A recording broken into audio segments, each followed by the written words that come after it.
session for the abstract awards. So 5 awards were assigned based on the best abstract, and they were rated blindly by the organizer. So then we can start with the first one, is Sarah Solomon from University of Pennsylvania.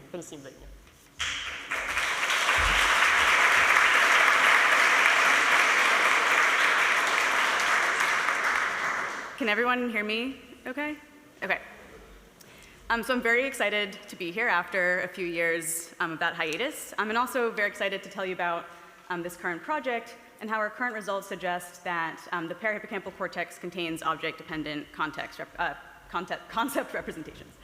All right, so our internal lives are populated with concepts or semantic representations of items in the world. And the kind of semantic content that I'll be talking about today refers to object concepts, or the way that we represent concrete items such as owl. So when we go out into the world and we see an owl, maybe at a zoo or on a camping trip, how do we represent or activate that owl information? So the challenge here is that the way that this information is activated can vary across contexts. So it can be influenced by other objects or the surrounding visual context, the modality to which attention is directed at the time, using the object label in language, and then also what physical actions might be occurring. All right, so to give a tangible example, imagine that you are at the zoo. So here, owls and parrots seem quite similar. They both not only share features like have feathers and can fly, but they're also both located in the bird enclosure, so they're in the same place at the same time. Whereas owls and bats seem quite dissimilar in this case. Bats are in the other section of the zoo. On the other hand, imagine you are camping. And so here, owls and bats are both present. They both come out at night. You can simultaneously hear owls hooting in the trees and bats swirling ahead. And so here, in this context, owls and bats seem more similar. So context can mean many different things. And so here, I'm specifically using context to refer to the structure of the semantic environment, or the way that objects co-occur with each other in the environment. So owls and bats co-occur here, but not here. Okay, so just to put our question in context, so we want to know if we can find semantic representations of items in the world, like owl, that are influenced by the recent structure of the environment. And just to put that in context, so usually when researchers try to find the neural substrates of semantic knowledge, typically context isn't taken into account. So here's just a quick example. And so that means then that basically what is being found is intended to represent a more stable kind of semantic memory. So an example here from Clark and Tyler, participants viewed a set of images. Here's a semantic similarity matrix for those images. And then across the brain, they could see where semantic similarity predicts neural similarity of those items. And so here they found this result in perirhinal cortex in the medial temporal lobe. And so here, this then suggests that this region represents relatively stable semantic information.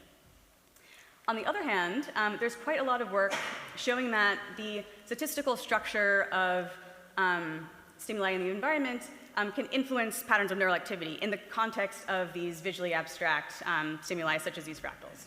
And so here, there's no prior knowledge brought into the task. There's no semantic memory.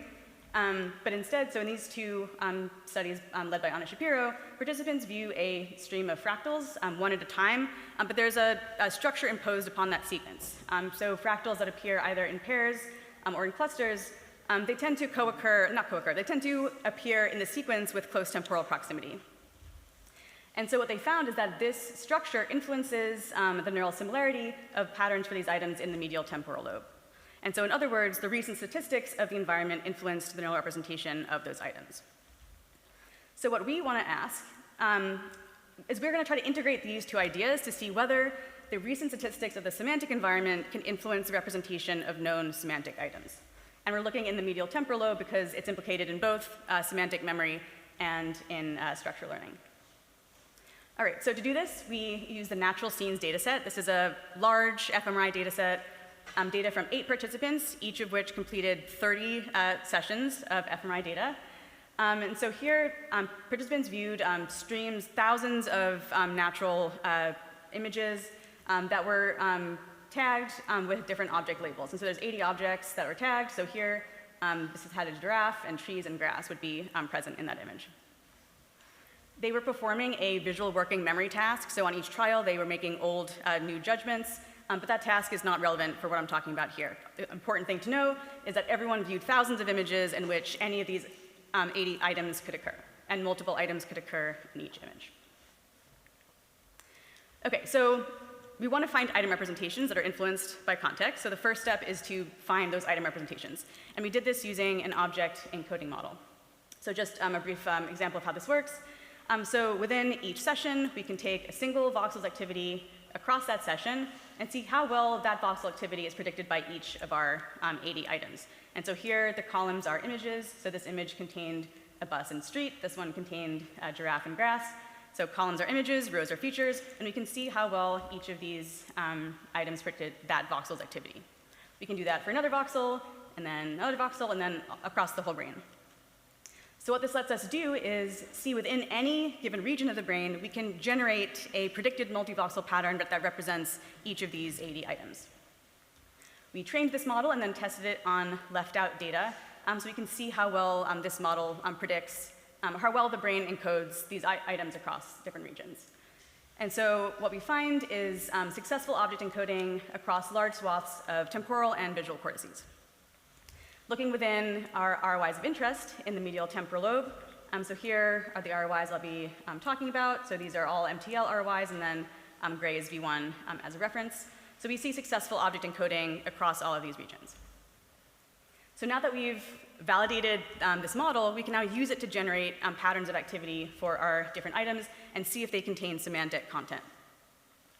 So here, so this is a semantic similarity matrix generated from Word2Vec. So this is a language-based form of similarity. And I'm going to look across the brain in every searchlight to see whether semantic similarity predicts the neural similarity of those 80 items. And so here, each data point is a searchlight color-coded by the location of that central voxel in the ROIs. Here, x-axis is object encoding success, y-axis is Word2Vec match, or semantic match. And so what I want to bring your attention to here is that, so here, these gray data points are in V1. You can see that V1 has very successful object encoding, but it has very low semantic match. On the other hand, ROIs, or regions, in MTL, especially parahippocampal cortex in yellow, and CA1 subfield of the hippocampus in blue, these regions encode objects, but they also contain semantic content. So this really does seem to be pulling out some interesting semantic information. Looking at the stats, we can see successful semantic match in CA1, parahippocampal cortex, and perirhinal cortex. Okay, so now that we've found semantic representations, we can now see if we see shifts in these representations depending on the previous context or semantic structure.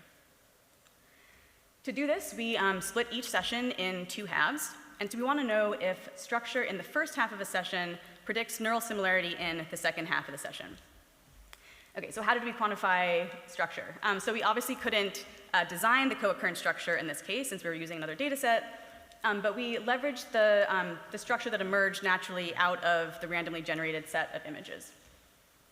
And so what we did is, for each pair of items, we know how often they co-occurred with each other, and we can also generate probability estimates of how likely those items are to occur in the same cluster of co-occurring items. And this is kind of a brief example of this method. I'm happy to go into more detail after the talk or at the poster.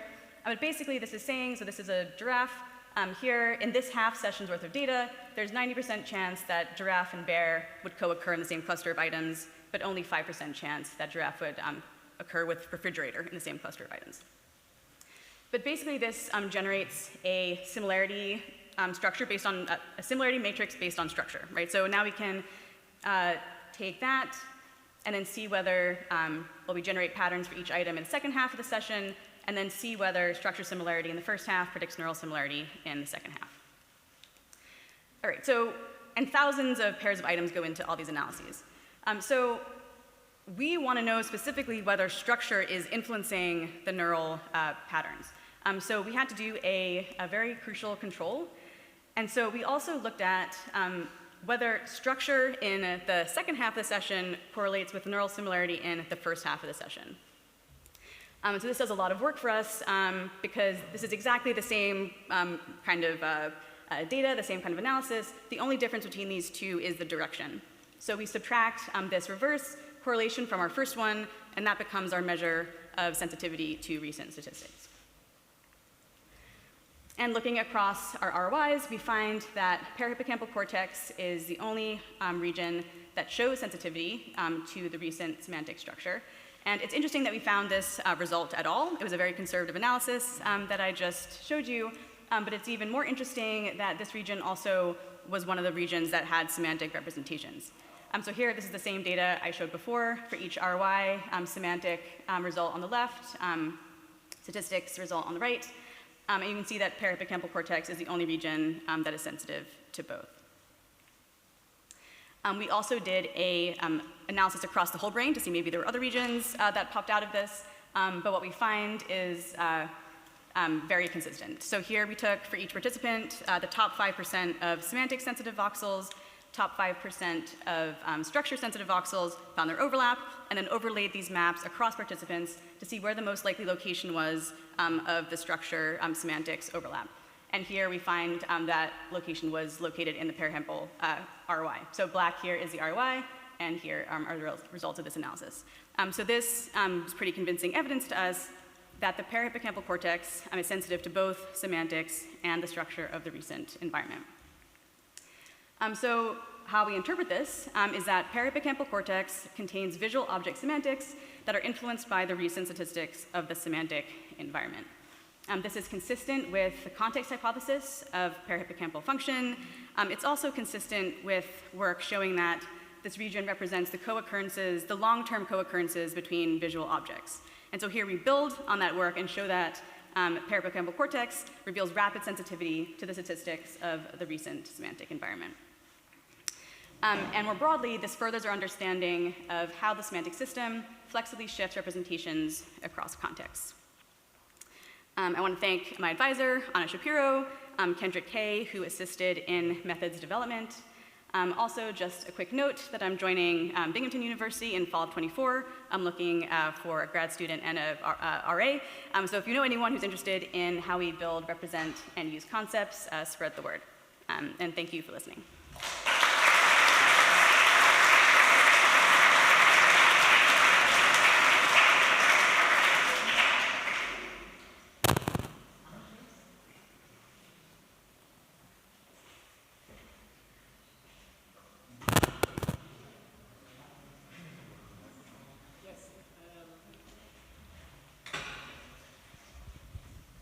Hi there. Hello? Oh, great. Yeah, great.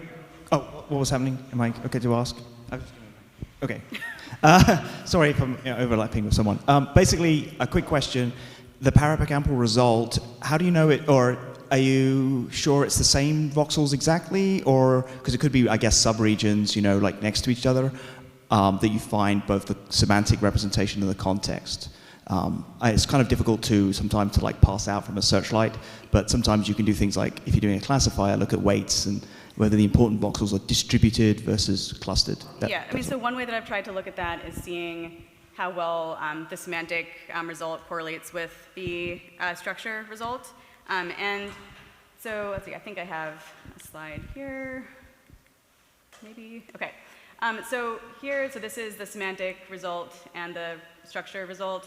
And so you can see PHC is all the way at the top for both. So I don't think there was necessarily a positive relationship there, but across the MTL there is. And so I think that was pretty interesting. I mean, it suggests that regions in the MTL that represent semantics are also the regions that are representing or that show this contextual shift. Okay, yeah.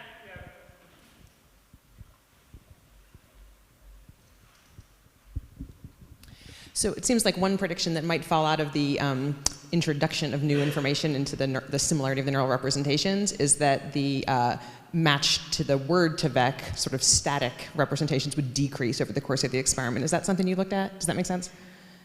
Over the course of the experiment or within each session? Over from the first to the second block that you're doing. So it seems like your ability to predict the neural patterns that are evoked by the stimuli based on just word to vec alone might go down as there's an additional source of information warping the space. I did try that. Yeah, I did try that, and I didn't see that fall out.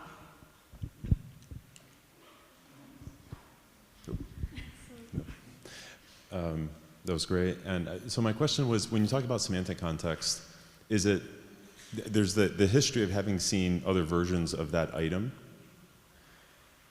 which is maybe more like a kind of perhaps regions that are sensitive to tracking repetition of items, versus the context of all the other items you've seen. And so I'm curious if you exclude from the first half, you exclude from the model any information, say, about giraffes from the first half, do you still find effects of the context from the first half on the representation of giraffe in the second half, so that it's really the non-giraffe items that are affecting giraffe in the second half, as opposed to, if I'm understanding correctly, as opposed to perhaps effects that are sort of within giraffe, and this is a region that's able to track, you know, essentially the statistics of that particular item. Yeah, so I didn't do that exact analysis, but I did something that maybe kind of gets that, which is actually in here. So another control that I did, which I didn't mention, is that I only analyzed pairs of items that never actually co-occurred with each other throughout the whole session. So the items appeared individually, but not together. So the results that we're seeing aren't a result of the co-occurrence of specific items, but rather the more, the broad structure of the whole co-occurrence. Yeah. Okay. I think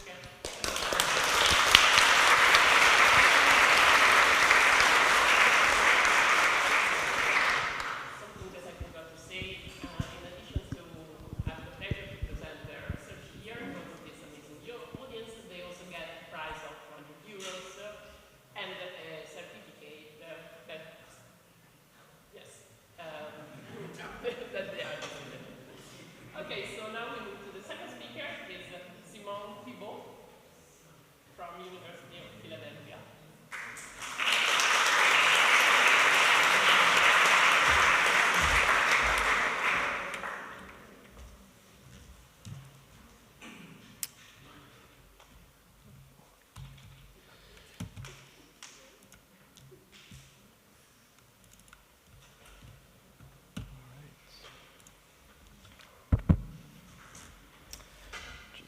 Check.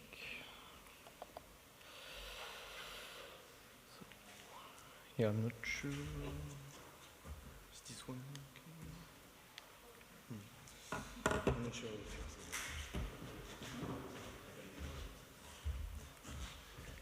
Okay. All right. All right, so good afternoon. So first of all, I'd like to thanks for selecting my abstract for this award, and giving me also this opportunity to present my work in this symposium. So my presentation is entitled "To use impairment in limb apraxia arise from errors in both planning and execution." And the wrong way. So first of all, I will define what is apraxia. So apraxia is like a puzzling neurological disorder that often results from left hemisphere stroke. And that's going to affect the ability to do like complex movement, and among those movements, especially the ability to use single tools. And that's going to be the interest for this presentation. And when we look at in the past literature, that's kind of interesting to notice that those patients doesn't have like big impairments, or are doing pretty well to reach object or to grasp object, and using like tools, simple tools like a sticks to point in different position in the space. But they may have more like impairment to use tools such as a bottle opener. And actually, it's not really clear why we are observing those differences.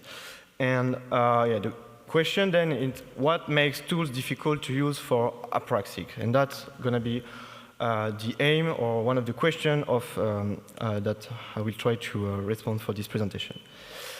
Just before going into the assumption, let me clarify a little bit about that and give you more examples. So if we consider like a fork, and one of our patients using a fork, she's doing like pretty well. So we can consider that a little bit like, again, a simple stick, or a tool that is maybe not that much complex to use. And again, with the bottle opener, we can observe that she has, like, she's turning the tool around, she has difficulty to properly hold it, and especially she has difficulty to do like the lever movement.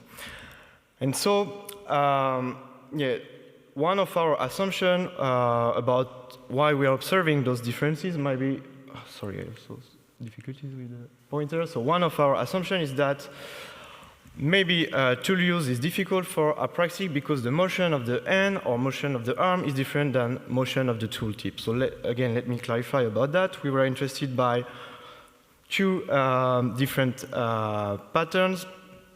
Two different parameters, sorry. So when the tooltip and the hand movement are incongruent, so I was talking about the bottle opener. Basically, when you are using a bottle opener, you have to do like a lever movement, and your hand will have to do like a downward movement, whereas the tooltip will go up. Another example for that is the clothespin, where basically you have to close your hand to open the tip of the tool. So that's what we are considering as incongruent tool. And another parameter that we are thinking might impact the apraxia patient ability to use tool is when the tool tip and its handle is laterally displaced. So one example is like the manual egg beater, where basically the tool tip is here, and as you can see, there is this lateral displacement for the handle, or another example is the fishing reel. So far to test that, we included like 23 participants, among them 14 LCVA patients, and they took part to a battery of tests to judge their apraxia severity. And so we define patient as apraxic or non-apraxic based on the neurotypical performance in this battery of tests. And so we also got like lesion map for a subset of those patients. And so we were asking our patient to use tools in order to move a puck into a square, and using their left hand, the less affected one. And so we were asking them also to perform 6 repetitions with each of these tools, and we built like a set of tools manipulating different dimensions. So we first have like unconstrained sticks. So just again to clarify about the task, so they had to use this tool to push the puck into the square that you can see here. So maybe a task that sounds like pretty simple. And so that was like the non-displaced version of this stick, but we also have like the laterally displaced version of the stick. And then we have like constraint tools. So they were constrained by a pivot here, right here, and so we were considering it like congruent because, as you will see in the example, basically the trajectory or the motion of the hand is going exactly in the same direction than the motion of the tooltip, so with a forward movement, sorry. And then we had like incongruent tool where, sorry. We had incongruent tool where basically, when you will see that the participant will have to do like a backward movement with the hand in order to move the tooltip with a forward movement.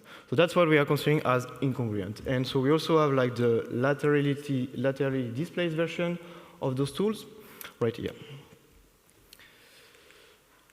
So we first found like an initiation impairment for those patients, apraxia patients. So that was quantified by the reach to grasp time.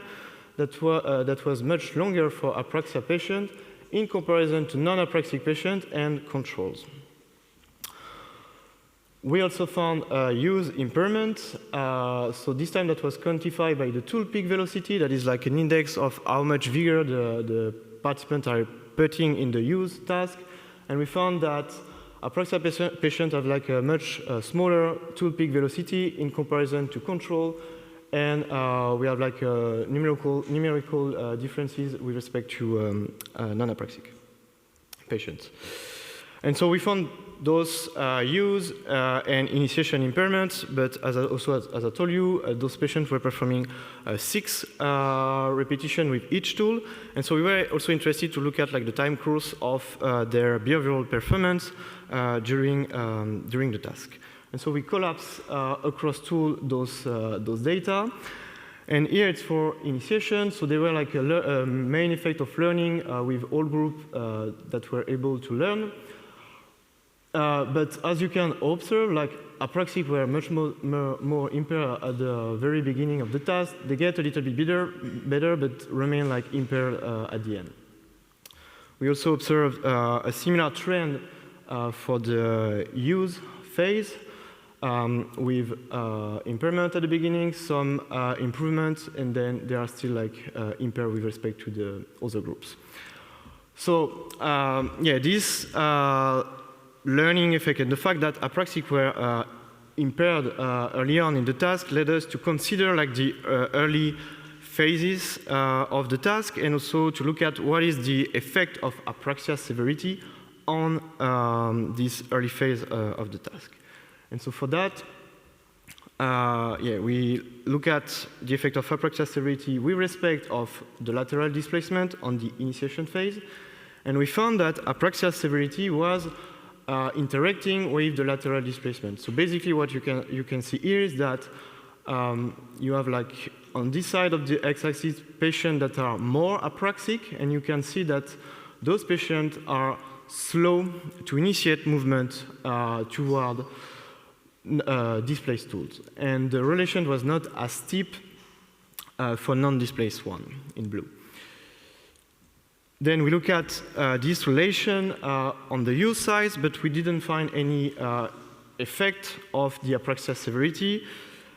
And we also look at the effect of apraxia severity with congruence. And for initiation, we didn't find any effect with basically the same impact of apraxia severity with both congruent and incongruent tools. And then finally, we look at the effect of congruence on the use size, and we found that apraxia severity was interacting with congruence. So basically what you can see here is that, so that's again the tool peak velocity, and so patients that are more apraxic have like more difficulty to use congruent tools. So how to explain that? One, we are thinking that maybe like the specific impairment that we can observe during initiation for displacement might be due to the fact that the lateral displacement is something that is you can perceive easily from the initiation, like yeah, that's something you can perceive directly. Whereas for congruence, and especially for patients, we are thinking that maybe patients needs to interact, or at least they have more difficulty to figure out just from the initiation phase and from observation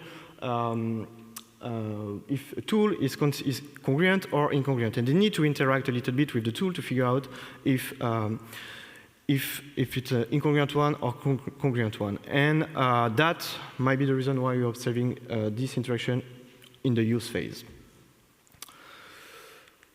And also we perform like a very preliminary lesion subtraction analysis. So we know from previous works that tool use is involving like a left frontoparietal network, also with some involvement of the temporal area. And so we were interested to look at if we were finding some clues of this network in our data. And so we took like each dependent variable for initiation and use. We perform like a median split on it, and we then compare like we make like a difference between the lesions for those two subsets. And so what we observe is that for initiation, lesion in like the more posterior part of the brain, especially the superior parietal lobule or the anteroparietal sulcus, but also like the posterior middle temporal gyrus are involved in the initiation deficit that we can observe. Whereas for use, there is also like an involvement of the posterior part of the brain, but it comes in addition with more anterior one, and especially like the ventral premotor cortex. And so that's kind of interesting, even though it's very preliminary to observe that, because that's very consistent with previous neuroimaging work in neurotypical, where basically planning was involving more posterior part of the brain, and for execution, in addition to the posterior ones, more anterior part were involved. All right, so just to summarize those results and conclude about that, so we found like two related improvements in apraxia that impact both initiation and use. That apraxia exaggerate initiation impairment for laterality, displaced tool, and use impairment for congruent tools. That the initiation impairment might be more related to posterior lesion, whereas use impairment are additionally associated with a more anterior lesion. And next step would be to test this assumption or a set of actual tools. I would like to thank my advisor, colleagues, institution or funding agency that supported this work. And also if you have like additional question, please just feel free to stop by poster number 2. And thank you for your attention.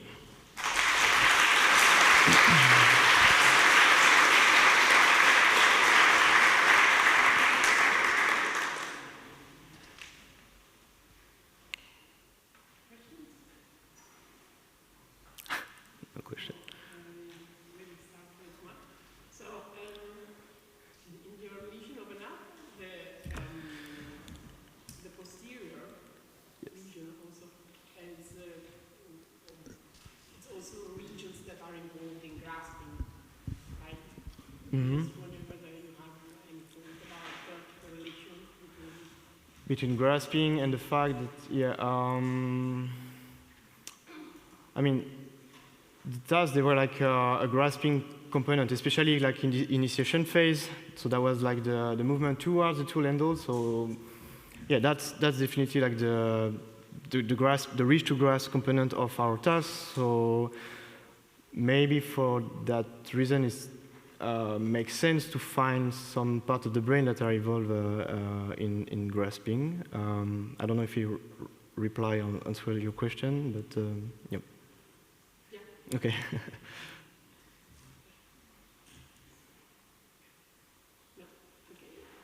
I don't know.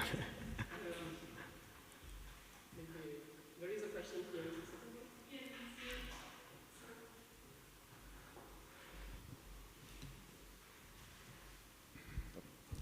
I was just curious if what do you think would happen? I noticed that it looks like hand sensory cortex is one of your hotspots up there in tool use, and I'm curious if you turn the lights off as soon as they grasp the tool, so they can't see what they're doing. How much of their slowness depends on them not being able to feel their hand or trying to figure how that interacts with what they're seeing, or integrate that with what they're seeing? So you mean like blocking the vision? Like as soon as they grasp the object, you shut the lights off. They still have to push the tool. Do they no longer show a difference in the speed with which they execute it? You mean like on the behavioral side or more like the lesion side? Like on the behavioral side. On the behavioral side, so, and you mean like blocking the vision like once they are reaching? That's a good question. I didn't really think about that. What would be the consequence of that? My assumption would be, yeah, that's interesting. There are like some study from our lab, if I'm not totally wrong, that show, so you're gonna block vision, so they will probably rely more like on proprioception. And there are some studies that show that at least LCVA, I'm not so sure if we are taking into consideration apraxia, but they have like specific impairment with proprioception function. So there are like a good chance that probably they might be more impaired if we are doing this kind of thing, or they are, yeah. So that would be my assumption, but something to test, I guess.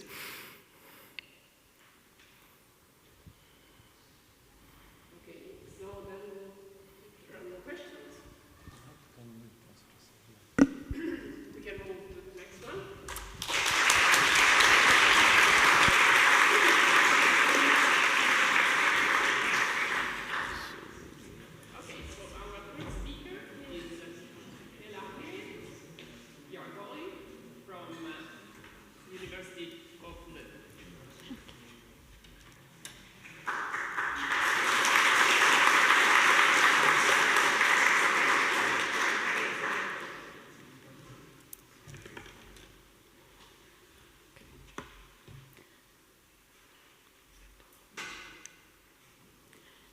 everyone. I'm Elahe Yargoli, a postdoc at Hope Lab in KU Leuven, and today the title of my presentation is The Role of Categories and Shapes in Organizing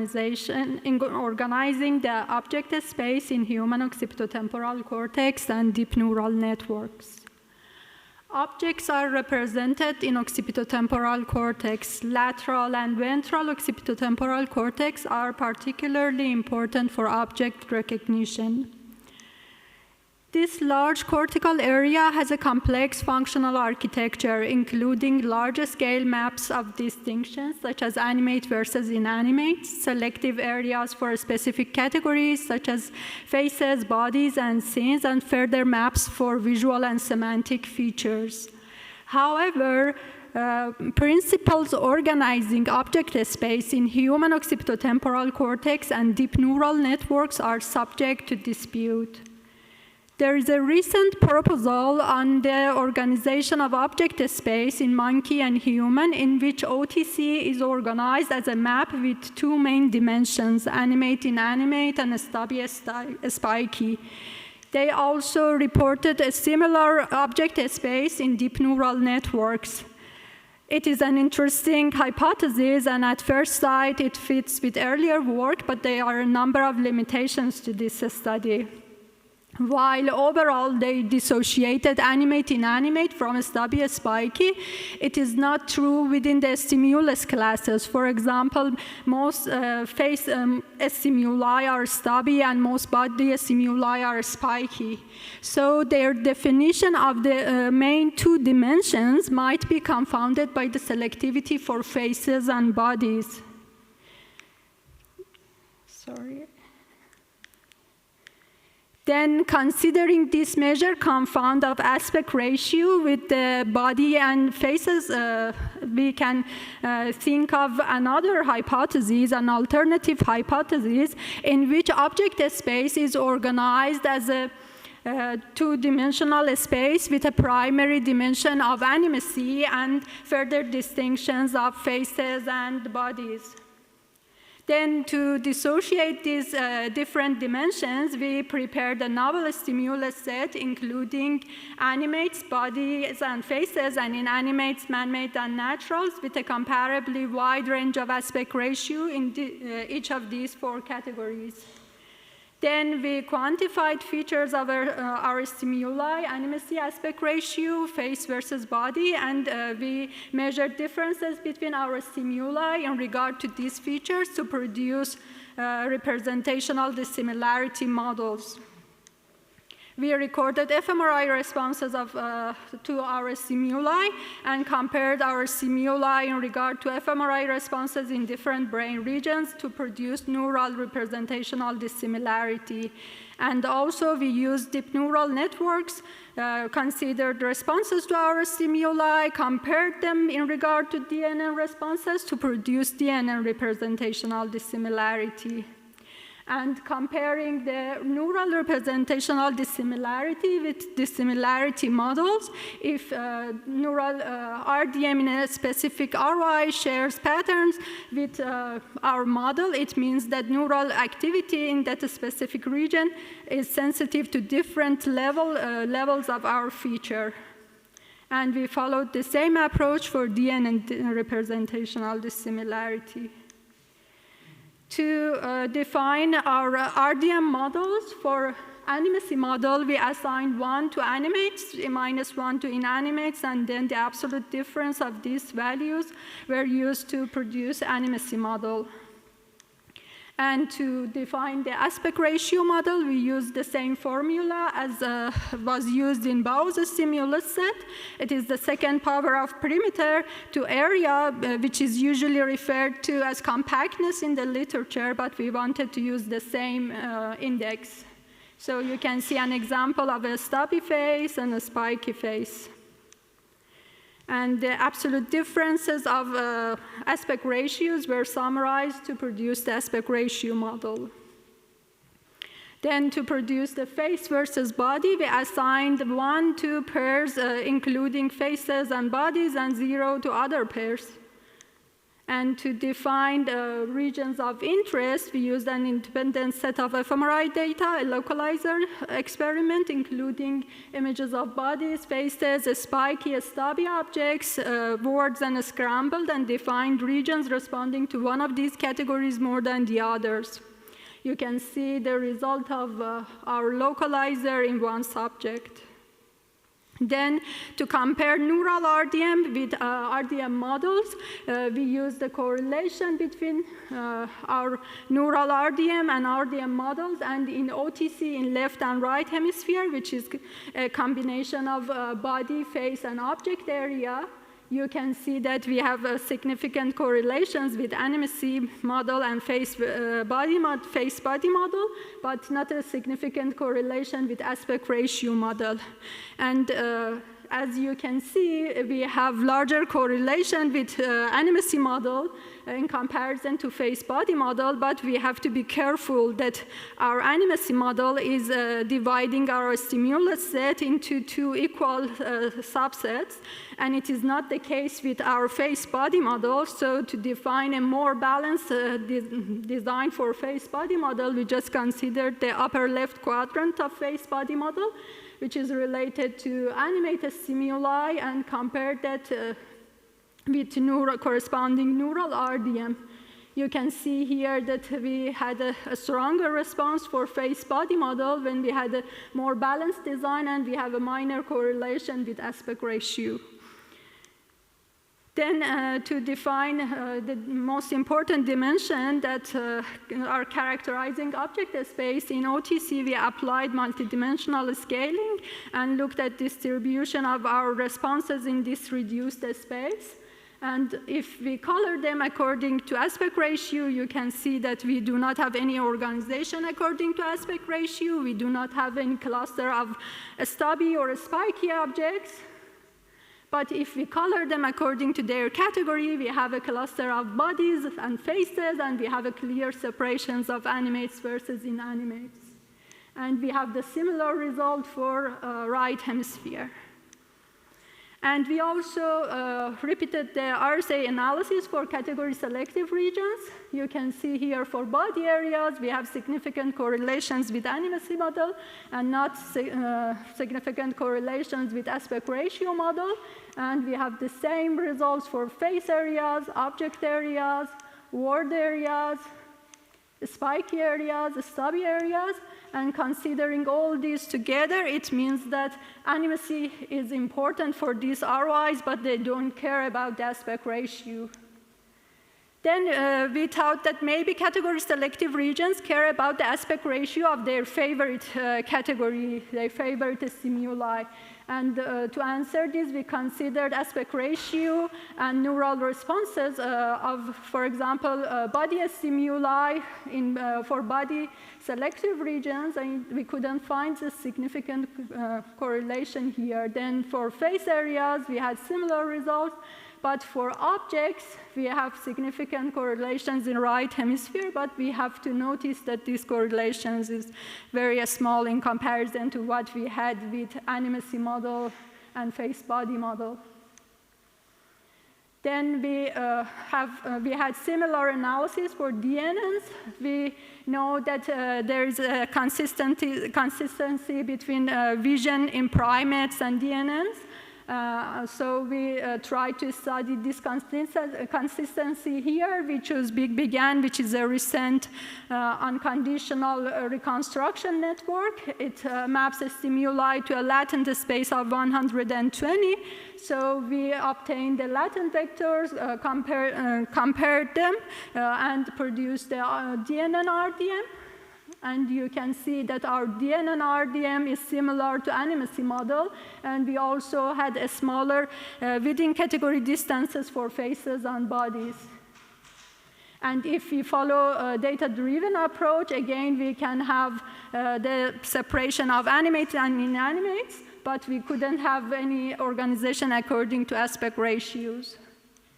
So we have a stimulus set, including animates and inanimates, with a comparably wide range of aspect ratio in each of these four categories. We compared neural RDM and DNN RDM with RDM models of animacy, aspect ratio, and face versus body. And our results are in favor of a model with a primary dimension of animacy and further distinctions for faces and bodies, and aspect ratio was not as important as these factors. And our results are published in this paper in J Neuroscience, and if you are interested in more bar plots, you can come to my poster.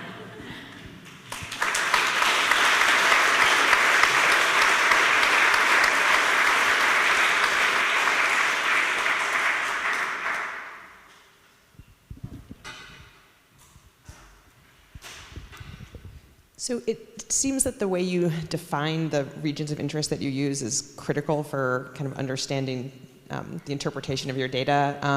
And so you made the choice to only look for these effects in regions that showed category specificity, as opposed to, for example, looking in regions that show any kind of object decoding, or looking in regions that just respond in general, like variance across the different categories, but not a specific category response. Perhaps I misunderstood, but I thought you kind of, for each category, you found the areas that were selective for that one category, which means you're missing a lot of conceptual territory for things that are not specific to just one category. So I guess I'm wondering whether you looked more broadly at areas that are important for object processing that aren't category specific, and maybe just a little bit about why you chose to go the route you went. Does that make sense? Yes. Yeah. Actually, since the first model was for the ventral stream, so we decided to examine ROIs in ventral stream.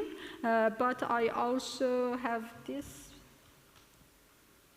I guess it can shows a little more along the ventral stream. I considered a small ROIs like searchlight, and I went from the posterior to anterior, and I examined the same correlation with animacy and aspect ratio model, and we are also analyzing the data on parietal cortex, but I haven't the result here.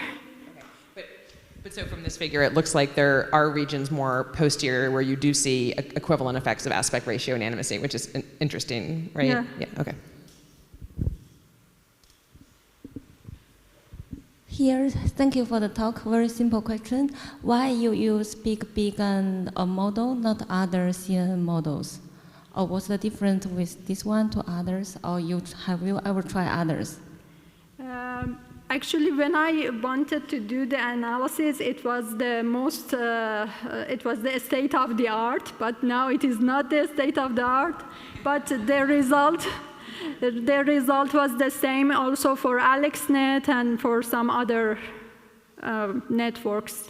They also could separate animate, inanimate, but they didn't care about the aspect ratio as the first or second important factor.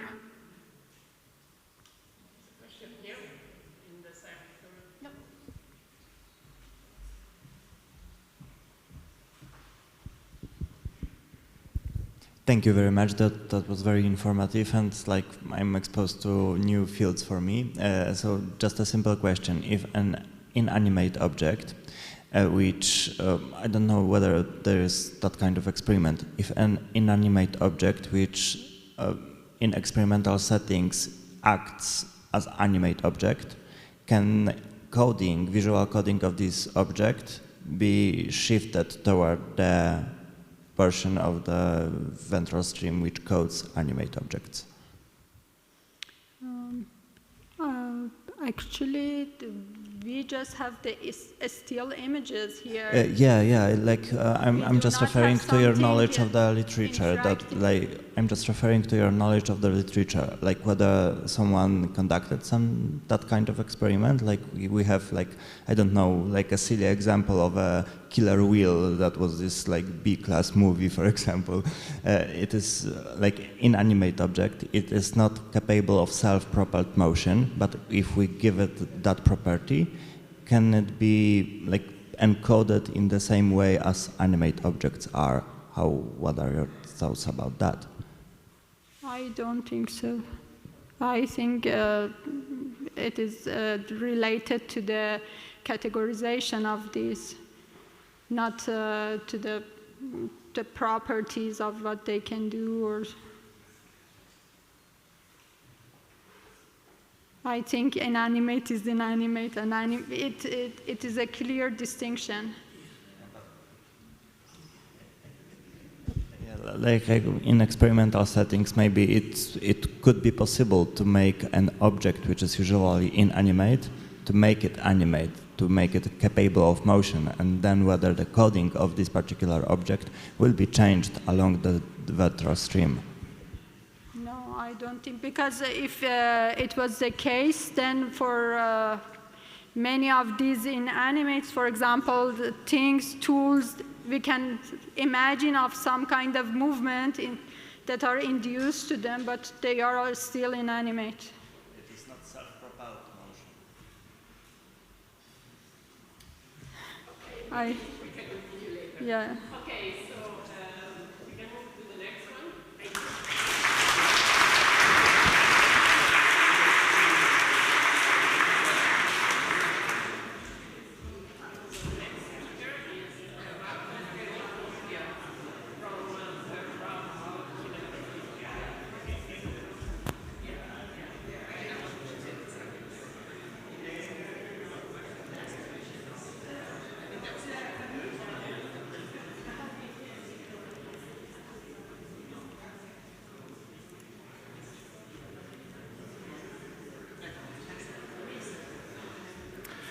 Hello.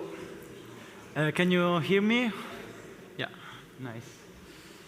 Okay, first of all, thanks a lot for this award. Thanks for giving me the chance to have this talk here today. So if I briefly present on screen this blurry, degraded object, I think most people would probably have an hard time to tell what this object is. However, if I add to this object its surrounding scene context, it becomes immediately clear that this is most likely is a car. So clearly, we know already since a long time that context can really support, scene context can really support object recognition. In a more recent study, Brandman and Palin looked into this activity in visual cortex during this context-based object recognition. And basically, still following this example of the car, they showed that object selective cortex representations were more car-like, as indexed by an imacy classifier, when this object was disambiguated by its scene context, as compared to when this object was presented alone, and as compared to when the scene was presented alone. So importantly, there was also a superadditive effect, in that when the object is embedded in context, the decoding accuracy of this animacy classifier is still higher than the sum of the performance of the two classifiers for the alone condition. So basically, we're not just better at guessing based on context that an object is that object in the scene, but actually our visual cortex representation are enhanced by the contextual information. But of course, context is complex. I think was also part of the first talk. There are many aspects that can really, many contextual cues that can support object recognition. Most obviously, in the example I've made so far, this car is clearly, the context that supports this car is the road. So this is more example of the category of the scene strongly supporting, supporting us to predict the category of the object, in this case the car. So it's more the semantic association that we are doing, most likely, not necessarily only that. Because indeed, in a scene cue, in a scene, there are several other cues that can inform us about how an object might appear. So for example, here, if I present this blurry smudge of pixels, you might think, oh, this is a rock, or this is a big castle, or this is. It's pretty unclear what this object exactly is. But if I position the object where it's supposed to be, in the right position in the scene where it actually was placed, it becomes quite clear that this is instead an animate object and this is a dog. So the position, yeah, still not clear, but sorry. I was very used to this stimuli. Sorry. Well, it's a goat, but definitely it's not a rock or a castle, I guess. Still a rock? Anyway, I show better examples later. So the position of the object in the scene can convey information about how an object should appear that can predict the category of the object. So in this set of experiments I present today, we asked whether we use the distance cues provided by the scene in order to support object recognition. And we did this by hopefully showing now better examples by generating images in which this scene viewing distance and retinal object size congruency was met. So for example, a large object was shown in the nearby, and a small object was shown further away. This is pretty much how we would see an image in the real world. And then we actually generated an incongruent condition where we simply swapped the positions of these images. So here we broke down the expectation of the size of the object based on the viewing distance, based on how it's positioned in the scene. So we generated 84 scenes of this kind with 84 equivalent objects. And these objects were animate or inanimate, and they all belong to 16 different categories, divided 8 animate and 8 inanimate. So obviously, if really we use these distance cues in the scene to inform object recognition, then we would expect that we would perform better in categorizing objects in the congruent condition as opposed to the incongruent condition.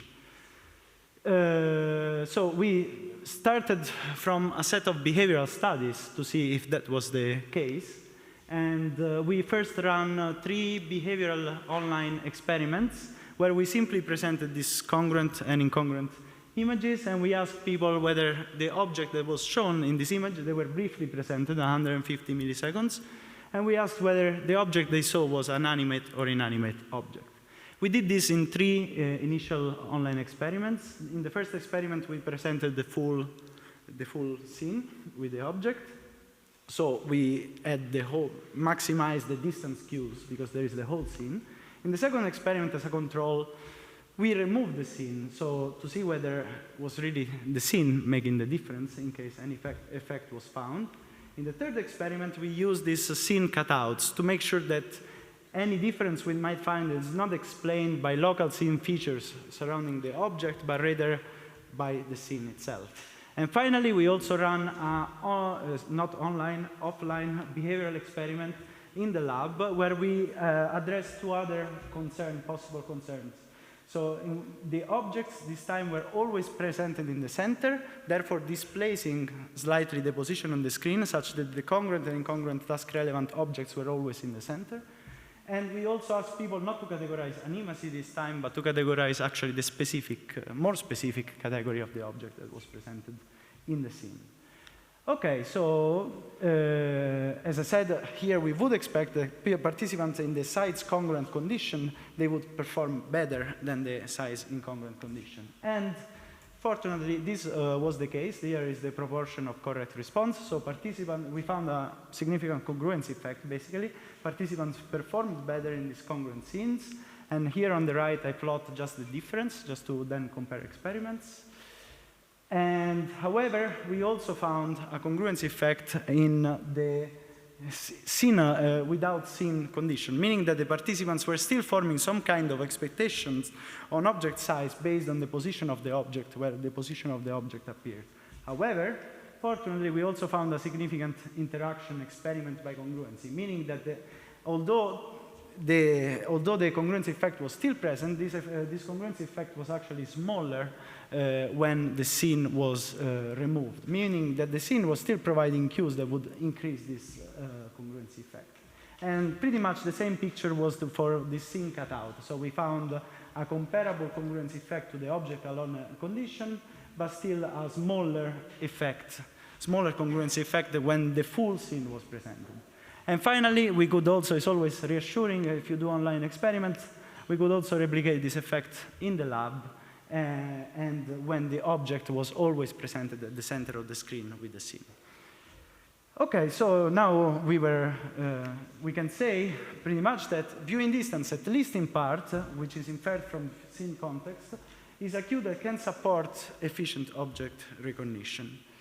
However, of course, it's possible that this effect is not something that is reflected in visual cortex activity, but it's rather that, as I said before, maybe we are just better at guessing this object because we are more used to see it, but not necessarily this is as influence on our object selective cortex representation. So to answer this question, to answer whether this was the case, we did an fMRI experiment on 35 participants, and we presented, of course, these congruent and incongruent images, and we asked whether these congruently sized objects were more discriminable than incongruently sized objects in an object selective cortex.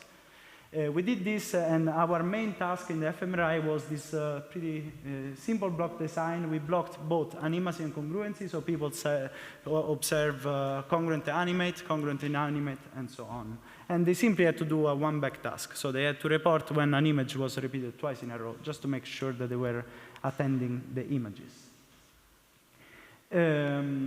So the analysis approach was a cross-decoding approach. So we first trained a classifier to distinguish animacy on an entire novel set of centrally presented full-resolution objects that belong to the same categories of the scene images that I presented before, but these are distinct objects.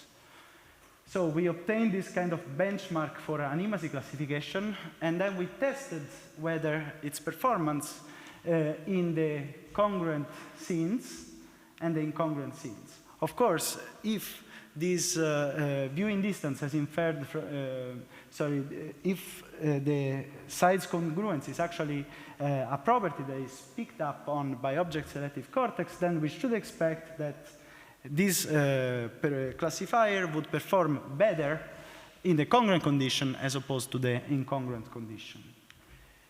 So we went to look at functionally localized object selective cortex, and we did find, this is the classifier performance on the y-axis, the higher the better. So in both cases we could find that animacy could be decoded for these images, both the congruent and incongruent images, but most importantly we found a significant congruency effect. So congruent images were decoded better in object selective cortex.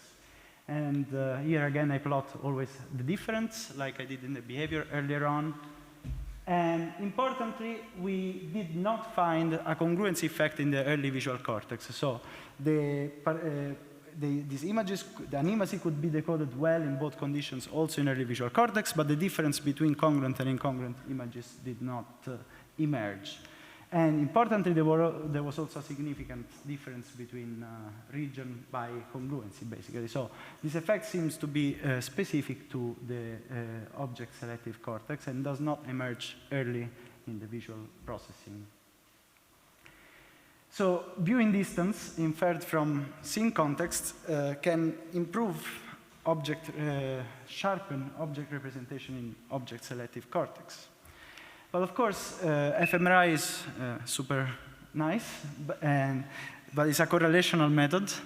And we don't know if this activity that we have found is actually epiphenomenal, or if it actually was the one that has been driving the behavioral congruency effects that we've been observing in behavior. So, of course, to know whether there is a direct link between the object selective cortex activity and the behavioral congruency effect, it's nice to use TMS. So we did an experiment on 32 participants, and we used an online stimulation paradigm. So TMS was delivered while participants were performing the task. The task was very similar to the lab experiment I showed you earlier on. So participants had to categorize the specific category of the object that appeared. And we expected not to affect object recognition in general, we expected to actually affect with TMS pulses the congruency effect, the difference between congruent and incongruent, especially if object selective cortex is actually picking up at this contextual effect based on object appearance in the scene. So we delivered TMS to the object selective cortex at 3 different time windows. one time window, you can see that is early. This early time window, object processing is still probably didn't reach yet the object selective cortex, so it was more a control time window for us. So we expected the congruency effect to be intact in this condition. However, we expected in the second time window, with stimulation starting at 160 milliseconds, the 2 pulses, to actually reduce this congruency effect. And we also expect to find a later effect in virtue of the fact that this congruency effect likely emerges, goes down even later on in virtue of feedback received to the LOC. And what we found is that indeed there was a pretty chunky, reliable congruency effect in the early time window. And this congruency effect was reduced significantly in the middle time window and also in the late time window. So we found a time window by congruency interaction. And sorry, I didn't say that. The TMS effects expressed mostly in reaction times, not so clearly in accuracy, but also inverse efficiency scores and other measures of speed accuracy that compensate for speed accuracy trade-off showed these effects. So we can say that the object selective cortex, the LOC, contributes causally to extract object size as inferred from viewing distance, starting from 100 milliseconds after the image onset. So in conclusion, estimated viewing distance, as inferred from the scene context, can contribute to efficient object recognition, and this is what we extract from the behavioral experiments. Object size, which is inferred from a scene's viewing distance, can sharpen object selective cortex representations. And this is what we found with the fMRI experiment. And finally, this sharpening can causally contribute to object recognition starting from 160 milliseconds after image onset. This project was, for sure, the result of a collaborative effort. So I want to thank a lot Surya Gayet and Marius Palin and Mariska Peters for helping a lot.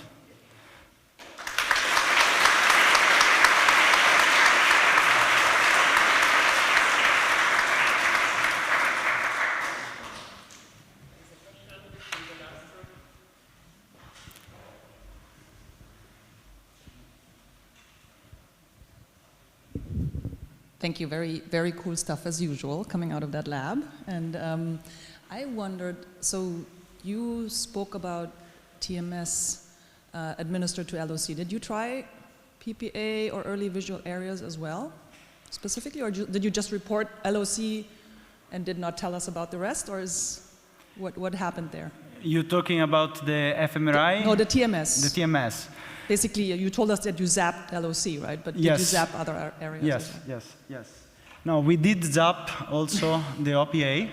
I mean, the TMS is a whole pre-registered study, and the OPA we did not, so these hypotheses on the LOC were pre-registered independently from, but in the OPA we did not see any effect of time window, so there was not influence of TMS on the OPA for this particular task. Yeah. Okay. And that was, that's the only other region that we stimulated, and that's the only scene selective region that you can reach with TMS, actually. Okay, and would it have made sense to also try, if you zap early visual areas, you don't see anything anymore? Okay, that doesn't work. Okay. I wouldn't bet that you wouldn't see anything if you zap V1. I think you might see something, especially if you make the size. For example, if the size becomes actually task relevant, so if you ask people, well, did you see a large or small object, it would be affected. And there is also a paper in JN that shows that size constancy, as measured by something like a Ponzo illusion, so it's low-level stimuli, not scenes, but they show that late time window in V1 stimulation affects the Ponzo illusion. So V1 stimulation on a late time window, I think it was from 200 milliseconds or something, actually can affect the extent of the Ponzo illusion. The Ponzo was made by adjusting the position of an object in the sides of an object in an image, I think. So there is something out there, and this is also one reason why we didn't focus on V1, because it's already there. I think there was something with, yeah, before. Can I open one more? Hi, you might have said this and I might have missed it. Did you see any effect of living versus non-living or interactions with it? And the reason why I'm asking are two.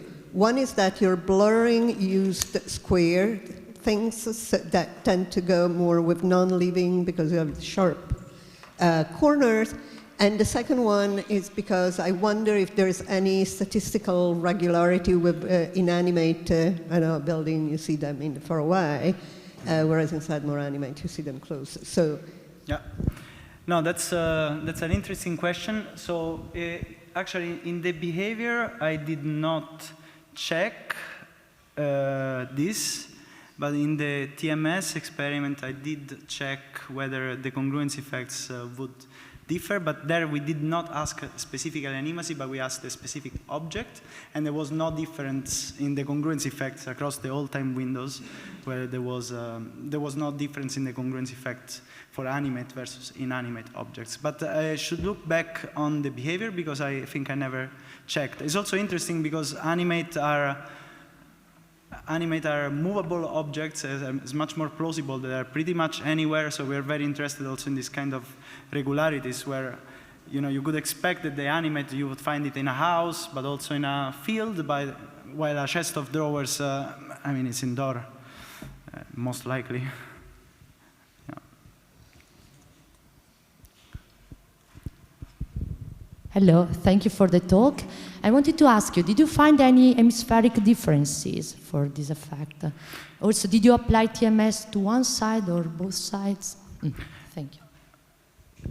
We only applied TMS on the right hemisphere, but I think it's, and in the MRI there were no hemispheric differences, so the effects were both in EVC and LOC were the same, comparable.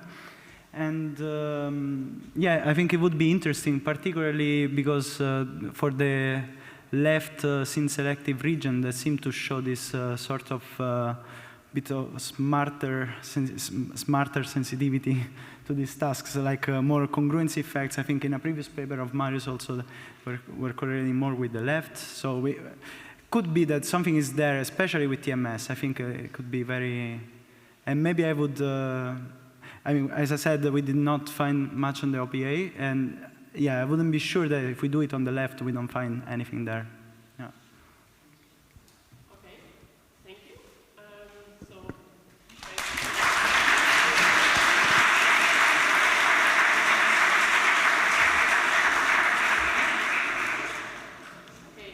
now we have the last talk from Daniela Valerno, University of Coimbra.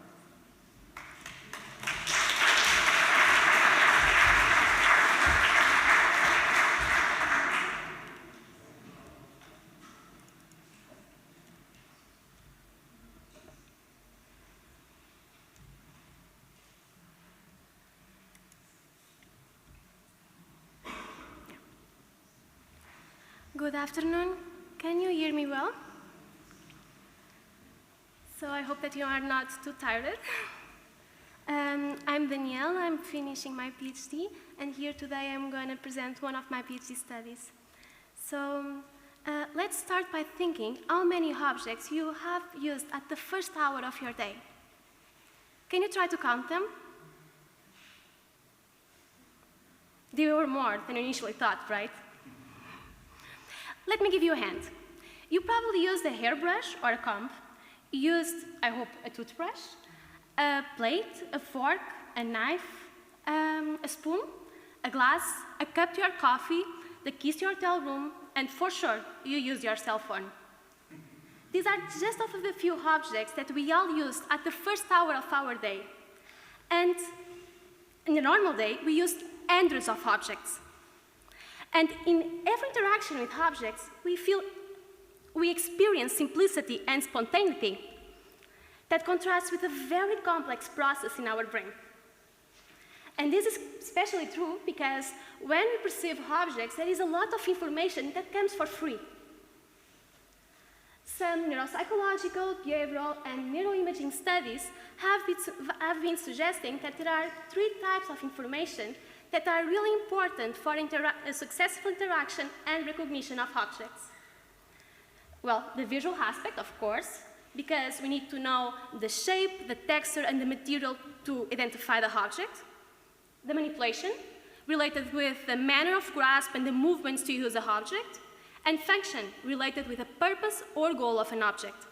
Here, today, I'm going to talk about these 3 types of knowledge.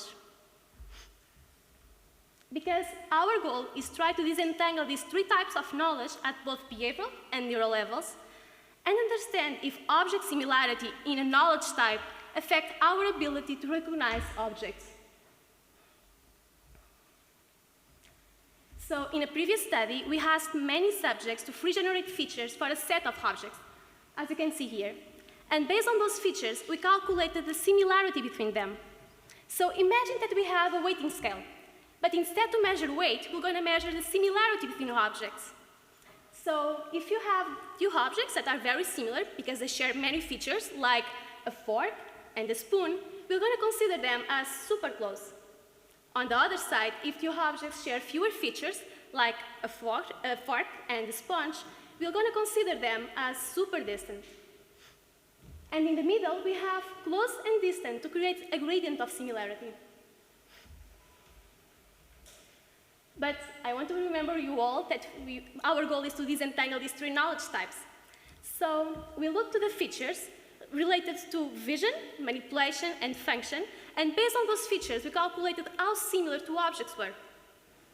And let's see the first graph, the vision one. We selected the pairs of objects that will cover the entire gradient of similarity between super close to super distant, while the same object pairs were completely constant in terms of semantic similarity for manipulation and function. And you can see this with this flat line for manipulation and function, that is the red and blue one. And we did this 3 times for vision, manipulation, and function. And then we created an experiment that we could use behaviorally and neurally. And the experiment was really simple. We showed the same object over and over multiple times. Let's say a fork. We showed different perspectives and different examples of forks. And then we showed a deviant. Let's say a sponge or a spoon. And the only thing that participants needed to do was to press a button every time that the object changed to a different one. And we did this 3 times for vision, manipulation, and function, and we used different subjects. And we also did the same experiment in the fMRI, but we used passive viewing instead. Our participants were completely naive about the goal of the experiment, and they were not aware of these 3 knowledge types. So let's take a closer look. Imagine that for vision, we showed many paintbrushes. This could go between 5 to 9. The idea was to be completely unpredictable. And then we presented a deviant. If the deviant was a super close, then it will be a broom. A paintbrush and a broom, they share the same visual aspect, but they are completely different in terms of manipulation and function. But imagine that the deviant was not a broom, was a super distant, so was a cork. So it was completely different in the 3 aspects: vision, manipulation, and function. And for manipulation, we showed many times a key, and the deviant, if it was a super close, was a bottle cap that shared the same manipulation. And for function, we showed many times a penknife, and the super close, if it was a super close, was a pair of scissors that shared the same function. Both are used for cutting. So our behavioral hypothesis is that object similarity will have an impact in object recognition, and reaction times will be a function of object similarity for each knowledge type. And if this is true, the higher the similarity, the slower the reaction times at detecting a different object. And for our neural hypothesis, we expect that if you show the same object over and over, this will going to cause a neural adaptation in areas that are important for object processing and manipulable object recognition. And more important, these areas will be very similar for these three different knowledge types. Sorry, very similar to these three different knowledge types. But when we present the deviant, it's a completely different story. We expect to see a release from adaptation in distinct brain areas depending on the knowledge type. So for vision, we expect to see release within areas of the ventral stream and V3, because those are areas important for processing shape, material, texture, and 3D perception. For manipulation, we expect to release within the dorsal stream, inferior parietal lobe, and medial fusiform, because those are areas important for grasping, functional grasping, and movements to use the object. And for function, we expect two areas. We expect the lateral occipital temporal cortex and the anterior temporal lobe. So let's go to the results. Our results were what we expected. We showed that there is a graded reaction time as a function of object similarity. So when two objects are more similar, participants were slower to detect that difference. But when two objects were more different, participants were faster to press the button. And we showed this consistently for vision, manipulation, and function, as you can see in the part B of this figure. In the second part, we tried to find neural adaptation. So this is a fMRI experiment. The x-axis is the 9 adaptation objects that the participants could see. And to find neural adaptation, we did a contrast between the activation of the 4th adaptation object and the activation of the 7th adaptation object. And these were the areas that came out. The areas were really similar for the three knowledge types, and well, they are areas that we all know, areas important for recognition of manipulable objects and object processing. Then, within these areas, we did a linear regression between super close to super distant, and we kept the steeper slopes. And voila, the areas that came out for the three knowledge types were completely different. For vision, were areas within the ventral stream, as we expected. Areas like lingual gyrus, medial fusiform, collateral sulcus, lateral occipital cortex, and V3. For manipulation, in red, the areas were the dorsal occipital cortex, the posterior interparietal sulcus, and medial fusiform. And for function, the areas were the lateral occipital temporal cortex, especially the medial temporal gyrus, areas within the ventral stream, inferior parietal lobe, and inferior frontal gyrus. The only area that was there for the three knowledge types was the medial fusiform, suggesting that this area might be important for processing vision, manipulation, and function.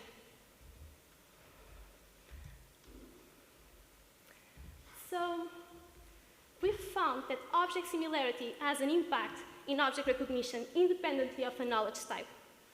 When two objects are more similar in a knowledge type, participants were slower to detect that difference, and they presented a weaker release from adaptation. And the results were completely different when two objects were more different. And as I showed you, we found a release from adaptation in different brain areas, depending on the knowledge type, and those areas were consistent with the literature. However, there is always a but. Some of our results are not fully aligned with our initial hypothesis. We didn't find the anterior temporal lobe for function as we expected. This probably happened because the studies that found anterior temporal lobe for function, they were associating function with context. So where we can find the object. If it is a kitchen object, an outdoor object, or an office object, that is a completely different approach than the one that we used. However, we found a release for the lateral occipital temporal cortex, an area that is important for eye-level action representation and encodes things like is used for cutting, opening, playing, or cleaning something. We didn't find inferior parietal lobe for manipulation. This probably happens because inferior parietal lobe is an area that integrates different types of information associated with an object in order to create a full motor program. However, here we focus on more piecemeal aspects of manipulation that might be encoded in more posterior areas of the brain. We focus on things like, is used with 1 or 2 hands. It requires a power or a precision grasp. It requires a squeeze or a rotation movement. And we found inferior parietal lobe for function. There is a set of studies showing that to know how to manipulate an object, we might need to know its function first. That means to know how to assess the full motor program associated with an object, we need to know what an object is used for. And this might be an explanation. And there is a recent hypothesis that came out in 2021 that really aligns with our data. This hypothesis talks about the existence of 3 streams: the ventral stream for object identification, the dorsal stream for object manipulation and visual guided actions, and the lateral stream, important for action recognition. According to this hypothesis, the action recognition is located in the lateral occipital temporal cortex and is important to encode these actions like function, what the object is used for, like cutting, cleaning, opening something. And there is a close connection between the lateral occipital temporal cortex with areas of the ventral stream, important for object recognition, and with the inferior parietal lobe and inferior frontal gyrus for action implementation.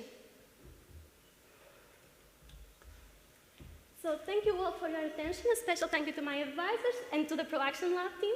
And I'm in the poster 31, so pass by there. It will be a pleasure to have your opinion.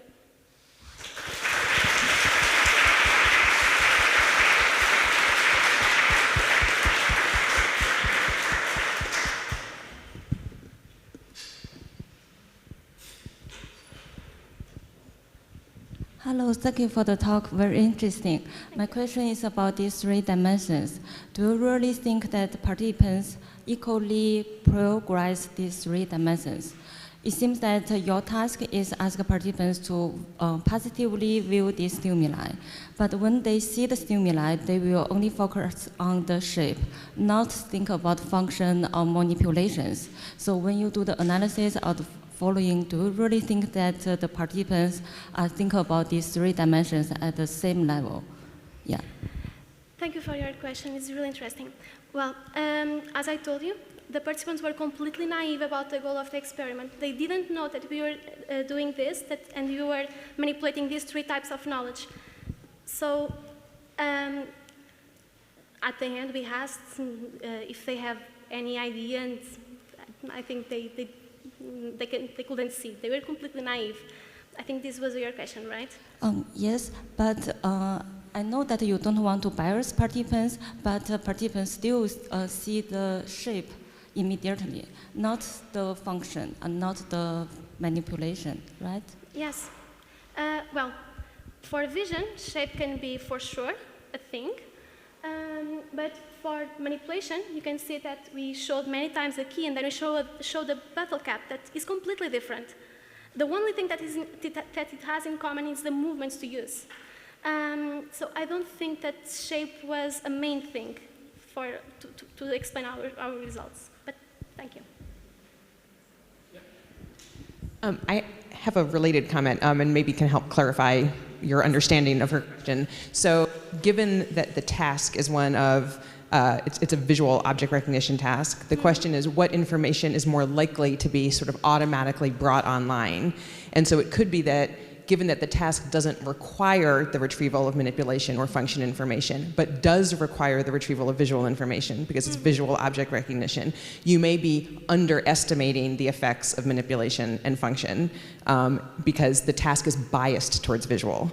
So is that your question? Yeah, okay. So my related question is that the work that I've done on this topic, much of it in collaboration with Eileen Yi, using eye tracking methods as measures of similarity, one of the things we tried to control for because of this issue is that we wanted the appearance of the pictures that were visually similar concepts to not be visually similar pictures. So for example, we had the highly similar visual concepts of a frisbee, do you know what that is? And a pizza, but we depicted the pizza as a slice of pizza. So therefore, the depicted similarity in all of the conditions was equated, right? So I would just throw that out as a suggestion in this line of work, is to try and remove that confound between your stimuli, if that makes sense. Thank you for the suggestion. Well, we showed different perspectives of and different examples of the same object all the time. So when we presented the deviant, actually we always presented 3 deviants in a row, and they had different perspectives. They were many times upside down and, you know, to the right, to the left. And the idea was that our results were not explained for the visual similarity, and we did our best for that. And for instance, for manipulation, I think that all of them are really different. Well, even vision. Come on, a paintbrush and a broom are still very different. It's not the same as a screw and a nail, right? That will be super similar. Right, but the visual similarity of the image is correlated with the visual similarity of the objects. And that's not true with your other conditions. But you can come up with stimuli, like my pizza example, right? Where the visual similarity of the pictures is not correlated with the visual similarity of the objects. Yeah, so it might be that you're overestimating the vision effects and you're underestimating, because of the task demands, the manipulation function effects. It's impressive you separated them, and it's impressive you found effects of all of them, but when you think about, for example, why did you not see effects of manipulation in areas where you want, it might be because the task didn't require the retrieval of that information. Thank you.